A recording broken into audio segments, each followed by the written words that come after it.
Ministry and serving can be really demanding. Matthew 11, Jesus said, especially in the Message translation, he says this, "Are you tired? Are you worn out? Are you just burned out on religion? Well, come to me, and I'll show you how to take a real rest. And I will teach you the unforced rhythms of grace." That's the deep waters, where God teaches us unforced rhythms of grace. Waters for us, not just to float in, but to swim in. But you see, swimming in those deep waters isn't about a race. It's not a competitive place. It's a place where we enjoy God and we begin to really enjoy each other when we're there. But the biggest struggle we have in the deep waters is dying to self. Last year, 2018, I thought I'd try a new a devotional book, and I found one, and it was called, are you ready? This will just make you want to do it. It's called Live Dead. And I thought, live dead, oh my gosh, live dead, 365 days, every day, 9, 12 months, live dead. Now, is that exciting? So, but what it said underneath live dead was this, live dead, 365 days a year. Then underneath was this word, joy. And haven't you found when you really do die to yourself, there really is joy because he did something and you didn't do it? And he got the credit and you didn't, and you thought you even wanted the credit and found out you didn't, and that was greater joy for you? It's amazing how he does that. So that year, this past year, I cannot tell you every day, and I thought, I never thought about that being a passage for Live Dead, or this one. But it was remarkable what God did. The point is, I think I need to do it another year. You see, whoever gets to living dead and you're there, you don't. It's a challenge every single day. And it was an amazing study. But that's what the river in the deep part is really all about. Let me tell you about Sarah. I met Sarah a year ago and saw her again in January. She's in the 9th grade, and she uses a little book called the My Start Journal, and it's a book about how to get to know God and how to listen to God. In the journal, children listen for about 2 minutes to see who God is. And so they write it down and they journal it, and it's really, really fun to see. So I saw her in January, and she said, Harriet, I'm really loving my journal. I'm doing it, and I'm writing the things God's saying to me. I took it with me on our 9th grade school trip to Washington, D.C. And she said, in my room was this gal, and I thought, wonder if I should ask her if she'd like to do this with me. And so she got up enough courage and did, and the gal did it with her, and they were quiet for 2 minutes, and then they listened to see what God would say to them. And she said to me, it was amazing. She never expected to hear something from God of who he is. So we use the little phrase, my God is my, and then they fill in the blank of who he is. And she said, it was great. But then she said, here's the best part. Her mom died 3 months before the trip. And she was really struggling. She didn't want to go. She wanted to stay home, but she ended up going, being in my room, and she just said, God just told her, and I don't recall what it was, but it was so comforting to her because she listened and God really spoke to her. How exciting is that? Now, here's my hunch. I have a hunch that this girl in the 9th grade is in the deep. She's not in the shallow anymore. She's not where her knees are. She's swimming in the deep waters in order to do that. But here's the next best thing. She said, this summer is band camp, and I'm taking my journal with me, and I'm going to see who I can see to have that Bible study with and what God will say to them. Isn't that exciting? The naturalness of this and how it works. What keeps us in the river? What keeps us in that deep part? It's actually having a longing for Jesus. You know, Ruth Haley Barton wrote the book Sacred Rhythms. And in the book she says this, the most real part about you is what your longings are. What do you long for? Who do you long for? The longings reveal who you are. And she's saying this, the longer we know Jesus, the greater the longing should be. The longer we know him, the greater the love should be. And I have a hunch that's in the deep parts, that happens there more than ever before. Creating space and time for God, that's what happens in the deep waters too. It's about unplugging from media, unplugging from TV, unplugging from the computer, unplugging from your phone. Oh, I'm so sorry, I didn't mean to say phone. Excuse me. That's just a little too much, I realize. But you see, we have a hard time just not watching it, looking at it. Right by the bed, for many of us, we pick it up, we look at it first.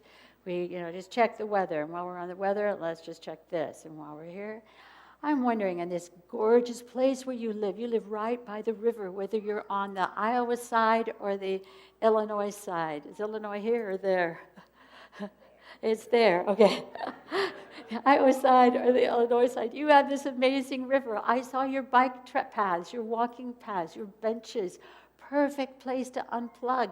Perfect place to sit by a river and enjoy the river and get in and swim in a wonderful way.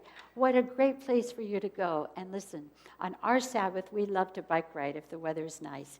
And when we first, this is during supervising days and kind of hectic days and stuff, and we were going on the bike ride, and I was going to leave my phone at home, like, okay. And then I just had this tendency to look at the computer, just check the emails.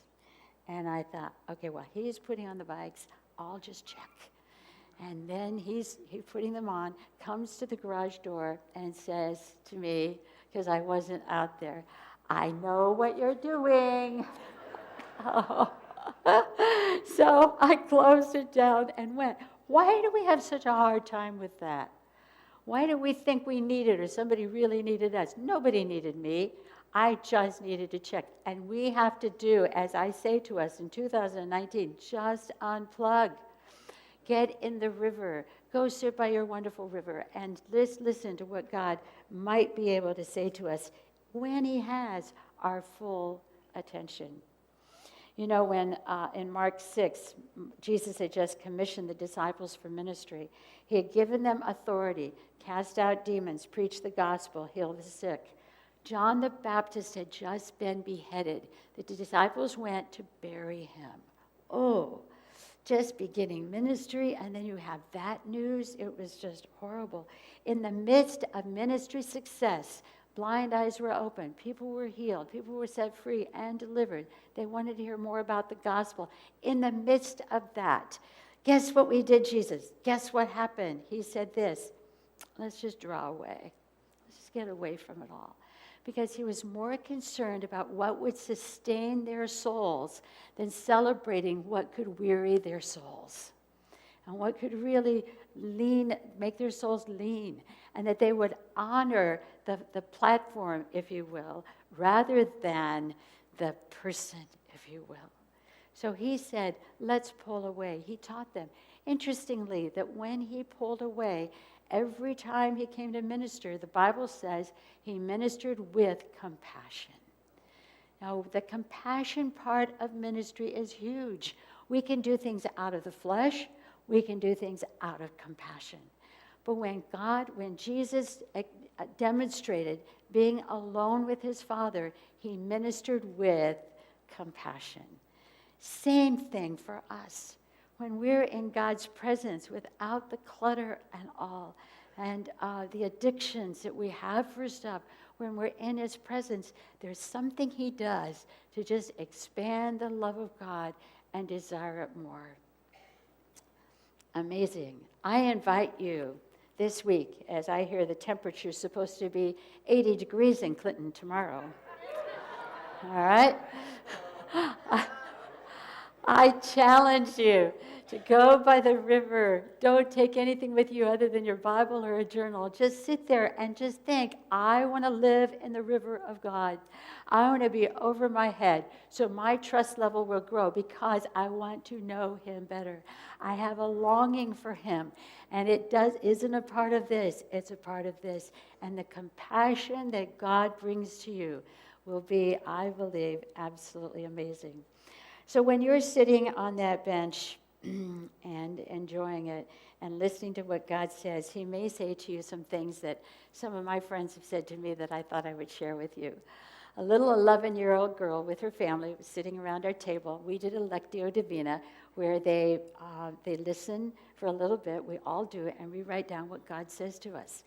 Well, this little 11-year-old girl, her name is Chloe, and she has the loudest voice of any child you've ever heard. Just naturally loud. And their parents are always, Chloe, not so loud, not so loud. And she doesn't even know it. So we were having this wonderful time of quiet, going around the table.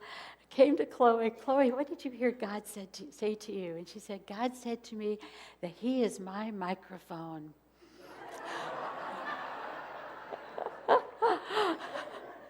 It was the best. It was the best. Her sister, who had just been in a musical production, said, God said to me that he's my director. Well, she knew, she related it to that. You see, metaphors are very important to God. He speaks in metaphors. Jesus said the kingdom of heaven is like a mustard seed.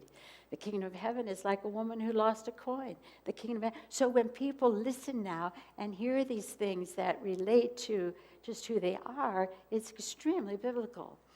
Our 16-year-old grandson, Quint, we had a listening time together in a Lectio where we studied the scriptures, and he said, God is my four-leaf clover.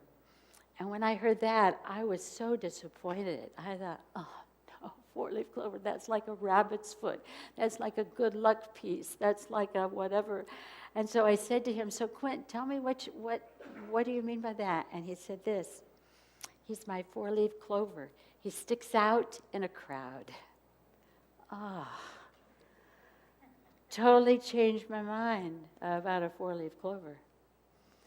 And so you see, it's the way he does. Our 7-year-old granddaughter, Hannah, in Connecticut, said, Papa, Nana, after 2 minutes, said, God just says to me, Hannah, I'm your train. I'll take you places. Just precious.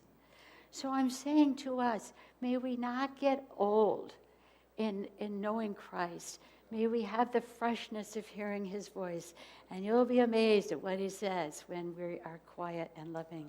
It's a part of being in the deeper waters. Okay, the tour guide now brings us, Ezekiel, to the banks of the river. So let's read what the banks are like, everybody.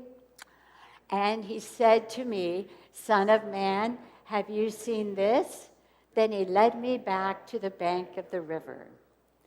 As I went back, I saw on the bank of the river very many trees on the one side and on the other. And he said to me, this water flows toward the eastern region and goes down into the Arabah and enters the sea. When the water flows into the sea, the water will become fresh.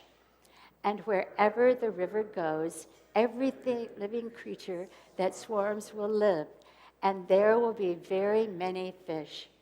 For this water goes there, that the waters of the sea may become fresh. So everything will live where the river goes. Fishermen will stand beside the sea, from En-Gedi to Eneglaim. It will be a place for the spreading of nets. Its fish will be of very many kinds, like the fish of the great sea. But its swamps and marshes will not become fresh. They are to be left for salt. And on the banks of both sides of the river, there will grow all kinds of trees for food. Their leaves will not wither, nor their fruit fail, but they will bear fresh fruit every month, because the water for them flows from the sanctuary. Their fruit will be food, and their leaves for healing. Wow, that's exciting. You see, here's his point. The trees are us. The river is us. The river of God. Who's it about? It's about us. We're the river. And so you see, even Jesus said, out of your belly will flow what? Rivers. Not one river, rivers, rivers, rivers, more water, more refreshing, more grace, more kindness, more love, more acceptance. You see? Rivers will flow. We're the rivers. Rivers move, rivers change, and rivers are life-giving. Trees bear fruit every single month. We're waiting on fruit now. For the summer, we're waiting on blossoms. But you see, this river flows with fruit every month. Now, because the water flows from where? The presence of God. Remember the altar? That's where the presence flows. So that's the same thing. We're alone with Jesus. We read the Word. We find something that really speaks to us in the Word. We listen for His fresh Word. Well, my goodness, what else could happen than rivers flowing out of that? Now, when you see this is just amazing to me. I want to show you a picture of a church. It used to be a 4-square church in Uxbridge, Massachusetts. They've moved locations now. Currently, it's an art museum. And this church was built in the mid-1800s during Civil War time. And it was built over a stream. There's a stream that enters, that you can see on one side of the church, and then obviously you don't see it in the church, but on the other side, the river is again at the little stream. Let's look at it. Here it is.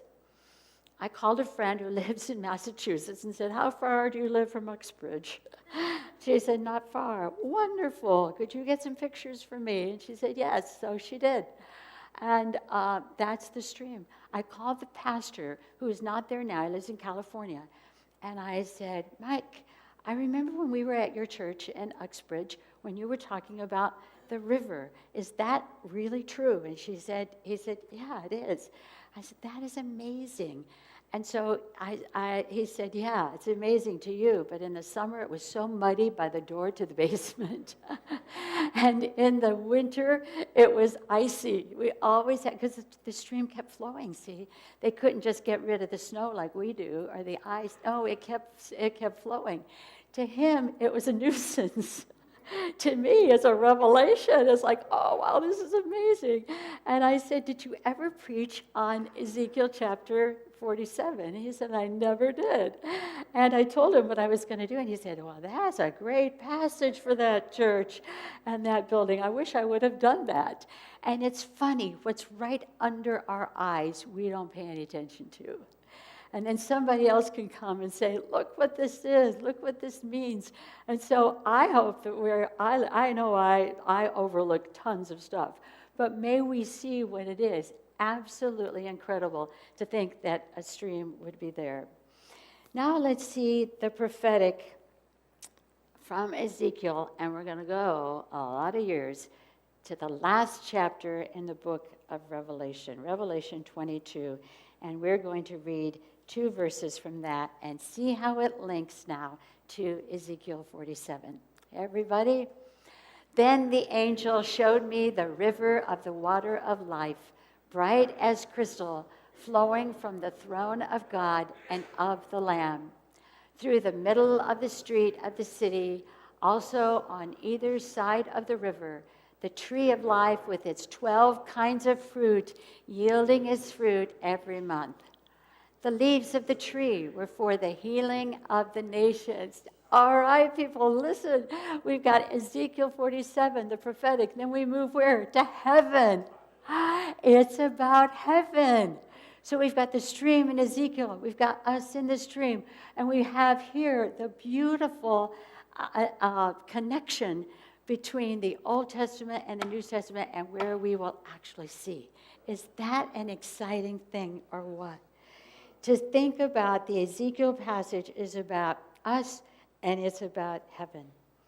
Now, when I'm in the river, it's a place where God gives me and you a filter. It's a place, the river is a place where we're teachable. The river is a place, as we said before, where we learn. Stuff shows up in the river too. Oh my goodness. We get quiet, we get alone, we get in the river. Things show up like pride, insecurities, fears, inferiorities, jealousies, anger, unforgiveness, loneliness, to name a few. But here's the interesting thing. Oh, thank you, Jesus. He doesn't send us back to ankle deep. He doesn't send us, oh, Harriet, how could that be in you? And you say, you need to get back to knee-deep water. What are you doing in the deep with all that stuff? He doesn't send me back to wait again. You know what he does? He disciples me there. He disciples me there, cares for me there, entrusts things to me. It's like, I don't deserve this wonderful deep river. And he says, no, you don't, but let's stay in it. And let's get all the grace that you can. Sometimes we float there and carries us, and sometimes it's a calm river where my friends and I can enjoy a wonderful, wonderful time. So you see, God provides the river to stretch us, and where he says, swim, Harriet, swim, swim, don't stop, learn this new stroke. Come on, you can do it. The encouragement and strength and power of his, it comes through living dead, by the way, when we can have those strokes, also comes at a point in the river where we just enjoy life with each other. It's so serious. Let's just do it. It looks like so much fun, huh? So you see, there are times when it's this, but the river shows up a filter of what we're like at points. And I'll tell you a little story. My neighbor, I'll change her name to Ray, struggles and still does, but she moved. But while she's living with us, struggled with the beginnings of dementia, also shakes a lot. And so we would have her over every once in a while, and sometimes she would blame us for things and talk about people being in her house at night and stealing from her and all of this. And so it was just really tough at times to be with her, and she'd never want to come over, and we'd go see her a little bit. It was one of those strange things. And one day I thought, I'll call her and just see if she needs anything. And she said, I need to go to the bank and to the grocery store. Would you take me? And I said, sure. I had nothing that afternoon. Perfect timing. We went to the bank and to the grocery, and she had 2 pages written out. And as we were trying to read her writing, because she shook so much, she couldn't read her words, and I couldn't read her words, except for one word, and it was cookies. So as we were going down, not knowing what she wanted, what she needed, pushing the cart, she was really struggling at what salad dressing to get. So I said, well, why don't you get both? And she said, I don't think so. I just want one. And I'm thinking to myself, after 10 minutes in that aisle, just get both. You just took out $700 from the bank. We can do 2 bottles of salad dressing. And so it was those kinds of things. Everything took so long, 15, 20, 25, 30 minutes, and we're still at the beginning. So as we're walking down, and I have the cart with me, I felt this nudge say this to me, Harriet, why can't you just enjoy her? What is it about her that just makes you so, agitated and nervous and angry with her? Why don't you just enjoy her? And I thought, yeah, why am I having such a hard time? And so I thought, okay, I'm going to enjoy her. And so we started laughing about things and this and that and enjoying. And then when we came to the cookie aisle, I said, well, what would you like? And I'm not sure. And so I pulled this, no, that's not it. This one, no, that's it. Keebler has 20,000 brands of cookies. And I knew that's the part, cookies, Keebler. Okay, we could not find what she wanted. So I pulled this off and I said to her, hey, Sue, why don't we get these? Then the people who come in to rob you at night might like these, and they could eat them. And she looked at me like, oh, of all things to say. And then she laughed and laughed. I laughed. She patted me on the back, and I had the best time with her. 2 hours of the best time in the grocery store. We got home. I was helping her unload her stuff. And she said to me, thanks. And authentically, I said this to her. I said, Sue, you are the best neighbor I've ever had. And in one way, she really was. You see, that wasn't a lie. It was really because I learned something about her. I said, you're the best neighbor I've ever had, and I love you. And I hugged her, and she said, Harriet, I love you. I love you. And the next day, she could accuse us about doing our laundry at night at her house. But you see, it was like, why can't you enjoy her? Why can't you love her? It was a deeper water experience that releases us to do that.